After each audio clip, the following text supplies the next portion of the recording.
Well, hi everyone. Please press that like and subscribe button. Another speed run, and we're trying to break through this 2200 barrier where our opponents are now playing less blunders and playing good chess. Basically, they know the openings. They're obviously been playing for some time, and we're seeing how we can get to the next level. So, first of all, I was going to stick with the Jabava London, and that's perfectly okay. But let's just try something else for a change. I want to show you a secret weapon that I have, and this is directed against the Slav, the semi-Slav, and generally where they play c6 and d5 or d5 and c6. So we're going to go into this opening, and now we're going to play the very boring, won't be, don't worry, exchange Slav. We're going to capture here. I'm now going to bring my knight out to c3, so we're following general theory.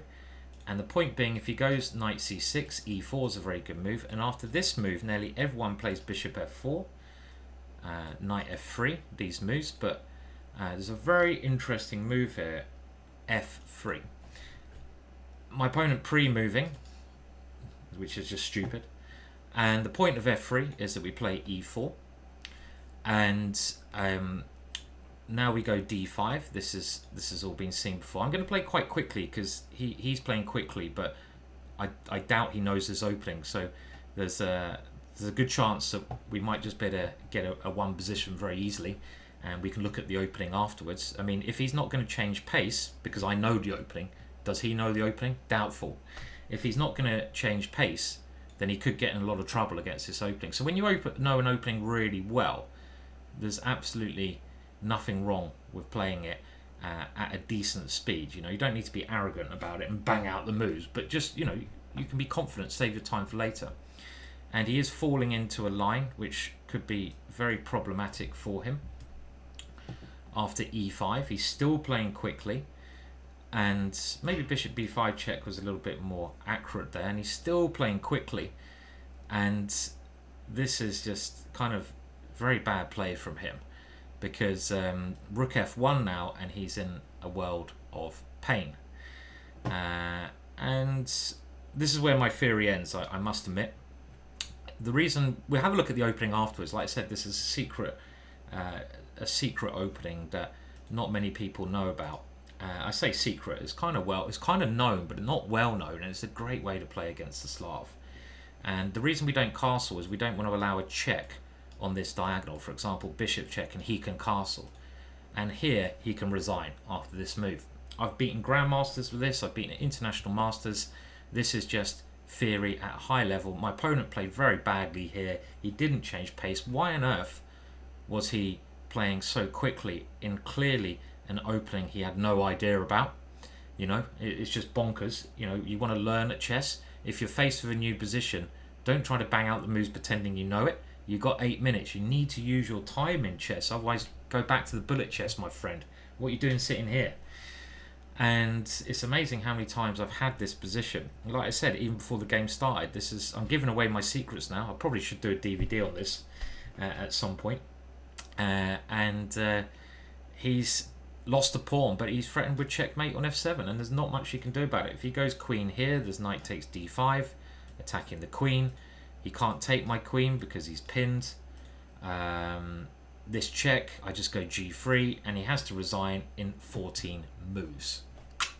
Oh yeah, I told you it was a good opening, didn't I? You've got to like and subscribe for that, boys and girls. I'll show you a little bit more now. I had this game in Reykjavik where I played this, and it kind of got voted as maybe one of the best games of the year. This attacking game. Let's do a little game review just so I can just show myself how damn fine I am.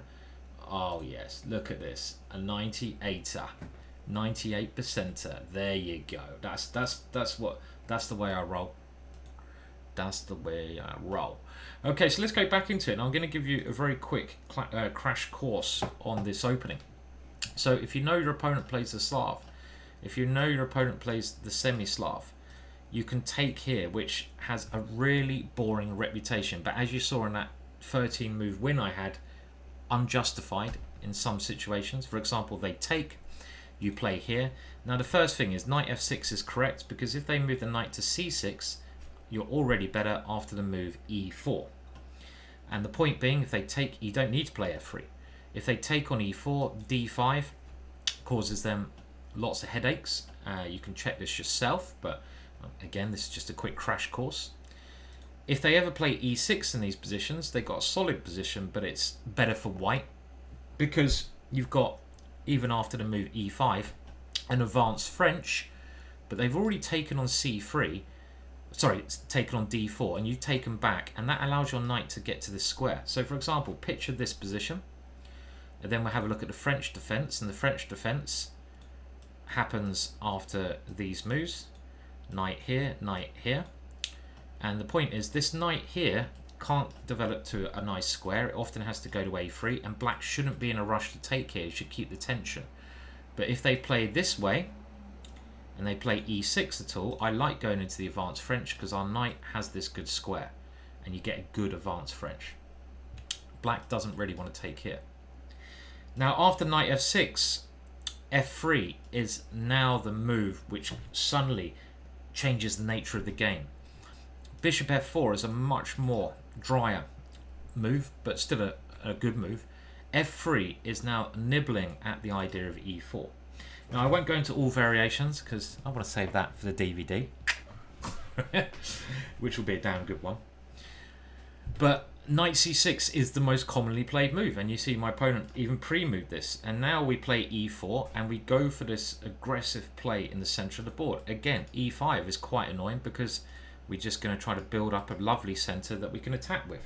So taking on e4 is critical, and now the point of our play again, we go forwards, the knight comes into e5, we win our pawn back, and now we have simple developing ideas and we have more pawns in the center, and black has to be very careful here.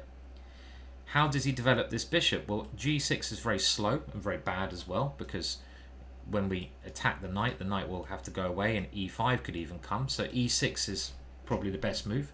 And now we challenge the knight in the center, and if the knight takes here, our queen develops. And now we have ideas like bishop check and pawn takes here. We have ideas of pawn to e5 in some situations. So black tries to relieve the pressure by taking here, and now I can't remember if you go check here first or e5. Check here first, and you can see the evaluation bar already saying black's in a lot of trouble. I know you can barely see it, but you can see the white is higher.